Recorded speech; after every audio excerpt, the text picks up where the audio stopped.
সংস্কারের কাজ শেষ না করে নির্বাচন কোনোভাবেই টেকসই হবে না, সহজভাবে নেবে না জনগণ। এইসব কথা বলেছেন মহিলা ও শিশু বিষয়ক এবং সমাজ কল্যাণ উপদেষ্টা শারমিন এস মুর্শিদ। বিকেলে সচিবালয়ে নিজ দপ্তরে গেল 2 মাসের মন্ত্রণালয়ের অগ্রগতির কথা জানাতে সংবাদ সম্মেলনে এক প্রশ্নের জবাবে তিনি এসব কথা বলেন।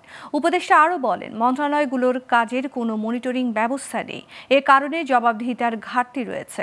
পুরো সিস্টেম ঢেলে সাজানোর কোনো বিকল্প নেই।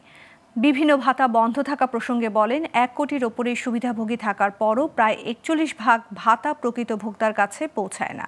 এই জন্য একটি কেন্দ্রীয় ডাটাবেস তৈরির কাজ করা হচ্ছে।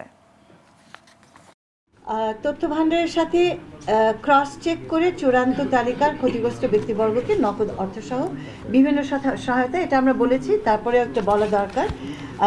এবং চিকিৎসা, প্রথমে কি বলে এমার্জেন্সি সাহায্য, দীর্ঘ চিকিৎসা, তারপরে তাদেরকে কর্মক্ষম করা এবং যেখানে যতটুকু সম্ভব কাজের ভেতরে নিয়ে আসা।